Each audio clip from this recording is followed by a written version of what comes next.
کیا محرم الحرام کی جو خاص ہم ایک عزت اور تکریم دیکھتے ہیں تو یہ اسی امت کے ساتھ خاص ہے یا سابقہ امم میں بھی اس کی کوئی خاص فضیلت اور عزت و اکرام رہا ہے؟ محرم الحرام اس کا جو لفظ ہے، لفظی معنی ہے، وہ خود اس کی عظمت اور اس کی حرمت پر دلالت کرتا ہے۔ محرم کا معنی ہی یہ ہے کہ جو قابل احترام ہو اور اس حرمت والا ہو، اور حرام کا معنی بھی قابل احترام، تو یعنی وہ مہینہ جس کے اندر جنگ و جدل، فسادات، جھگڑے اور گناہ تو ویسے ہی ناجائز ہوتے ہیں، حرام ہوتے ہیں، لیکن مزید اس کی شناعت اور قباحت بڑھ جاتی ہے۔ تو محرم الحرام ان 4 مہینوں میں سے ہے جو حرمت والے مہینے کہلاتے ہیں، ذی القعدہ، ذی الحجہ اور محرم الحرام، اور چوتھا مہینہ رجب المرجب کا ہے۔ تو یہ ماہ محرم الحرام صرف اسی امت کے لیے حرمت والے مہینوں میں شمار نہیں ہوتا، یہ ہم سے پہلے کی جو امتیں ہیں وہ بھی اس مہینے کی، اور اس مہینے کے ساتھ ساتھ بالخصوص جو 10 محرم الحرام کا دن ہے اس کی اہمیت ان پر بھی آشکار تھی، اور اس کی اہمیت کو وہ بھی تسلیم کیا کرتے تھے۔ جیسے احادیث کریمہ میں نبی کریم صلی اللہ تعالیٰ علیہ وآلہ وسلم نے حضرت سیدنا آدم علیہ السلام کی پیدائش کا ذکر فرمایا کہ وہ جمعۃ المبارک کے دن ان کی پیدائش ہوئی۔ تو اگر ہم اس بات میں مزید غور کریں کہ یہ جمعہ کا دن کون سا تھا، تو یہ ہمیں معلوم ہوتا ہے کہ وہ جمعۃ المبارک کا دن 10 محرم الحرام کا دن تھا۔ اسی طرح حضرت سیدنا ابراہیم علیہ السلام کی پیدائش یہ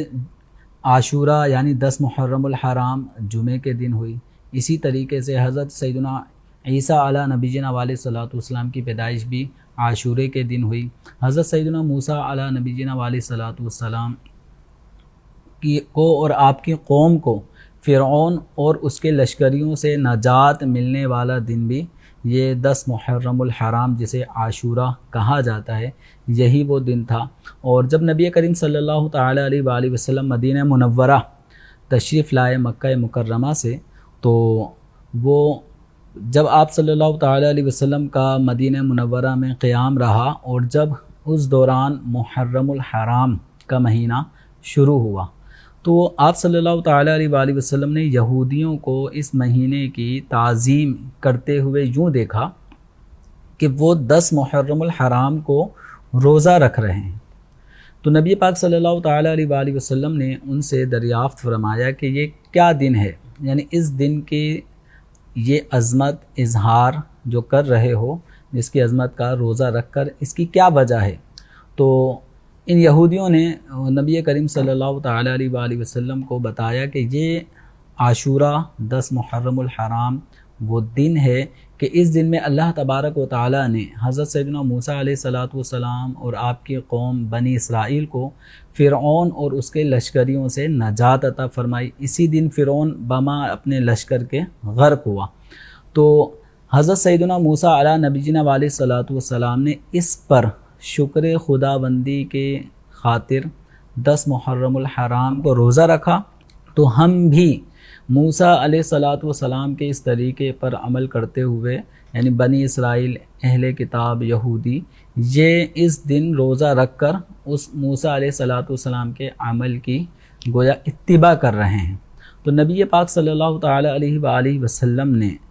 فرمایا انا احق بموسیٰ منکم۔ بعض روایات میں نبی کریم صلی اللہ علیہ وسلم نے صحابہ کرام علیہم رضوان کو بھی فرمایا کہ تم ان یہودیوں کے مقابلے میں موسیٰ علیہ السلام کے زیادہ قریب ہو، اور ان کے اس عمل کو اپنانے میں، اس کی اتباع کرنے میں تم ان یہودیوں کے مقابلے میں زیادہ حق رکھتے ہو کہ موسیٰ علیہ السلام کے اس عمل کی اتباع کرو۔ تو نبی پاک صلی اللہ تعالیٰ علیہ وآلہ وسلم نے خود بھی 10 محرم الحرام کو روزہ رکھا، اور اپنے اصحاب کو بھی روزہ رکھنے کا ارشاد فرمایا۔ اور یہ مضمون بخاری شریف میں بھی موجود ہے، مسلم شریف میں بھی موجود ہے، اور نبی پاک صلی اللہ تعالی علیہ وآلہ وسلم نے اپنی امت کو اس بات کا بھی حکم ارشاد فرمایا کہ 10 محرم الحرام کو روزہ رکھنا ہے، لیکن 10 تاریخ سے پہلے ایک دن کا روزہ رکھ لو یا 10 تاریخ کے بعد ایک دن کا روزہ رکھ لو۔ تو بعض روایات میں 10 تاریخ سے پہلے اور 10 تاریخ کے بعد بھی روزہ رکھنے کا ذکر ہے۔ تو یوں اگر روایات پہ اوور آل نظر کی جائے، مضامین احادیث سے یوں سامنے آتے ہیں کہ بہتر یہ ہے کہ 9، 10، 11 ان 3 دنوں کا روزہ رکھ لیں، ورنہ 9 اور 10 یا 10 اور 11 کو روزہ رکھیں۔ اور اگر کوئی شخص صرف 10 محرم الحرام کو ہی روزہ رکھتا ہے تو بھی اس کا یہ عمل حضرت سیدنا موسیٰ علیہ السلام کی اتباع میں اور نبی کریم صلی اللہ تعالی علیہ وآلہ وسلم کی اتباع میں، کہ آپ علیہ السلام نے بھی موسیٰ علیہ السلام کے اس عمل کو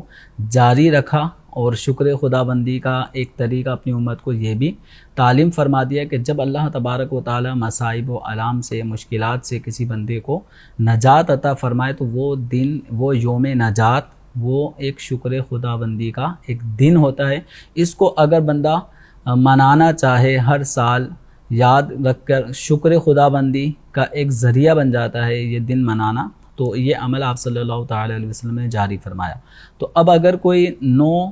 اور 10 ان کو روزہ رکھتا ہے تو بہتر عمل ہے، یا 10 اور 11 محرم الحرام کو روزہ رکھتا ہے، یہ بھی اس کا عمل بہتر ہے۔ یہ روزے رکھنا 10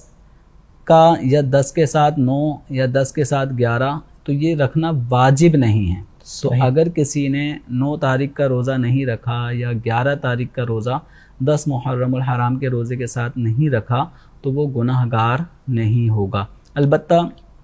9 تاریخ کا روزہ 10 کے ساتھ یا 10 کا روزہ 11 کا روزہ 10ویں روزے کے ساتھ رکھنا، یہ یہودیوں سے ایک طرح کی مخالفت کرنے کے لیے آپ صلی اللہ تعالی علیہ وسلم نے ارشاد فرمایا تھا کہ ایک طرح موسیٰ علیہ السلام کے اس عمل کی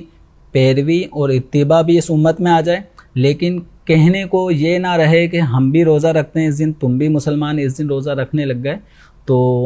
ساتھ ہی ساتھ روزہ بھی رکھنا ہے اور ایک مخالفت بھی کرنی ہے کہ ہم 9 کا بھی رکھیں گے اور 11 کا بھی رکھیں گے، یا 9 کا رکھیں گے یا 11 کا 10 کے ساتھ رکھیں گے۔ تو یوں یہودیوں کی مخالفت بھی ہو گئی اور موسیٰ علیہ السلام کے عمل کی موافقت بھی ہو گئی۔ اور یہ 10 محرم الحرام کی عظمت کا اظہار یوں بھی ہم سمجھ سکتے ہیں کہ جب نبی کریم صلی اللہ تعالی علیہ وآلہ وسلم کی امت پر ماہ رمضان کے روزے فرض نہیں ہوئے تھے، تو اس سے پہلے نبی کریم صلی اللہ تعالی علیہ وآلہ وسلم نے اپنی امت کو 10 محرم الحرام کے روزے رکھنے کا حکم فرمایا تھا۔ اور ایک قول یہ بھی ہے کہ رمضان شریف سے پہلے 10 محرم الحرام کا روزہ اس امت پر بھی فرض تھا۔ بعد میں ماہ رمضان المبارک کا روزہ جب فرض ہوا تو 10 محرم الحرام کے روزے کی فرضیت کا حکم منسوخ ہو گیا، البتہ اس کا استحباب اور یعنی مستحب ہونا، بہتر ہونا اب بھی حکم باقی ہے۔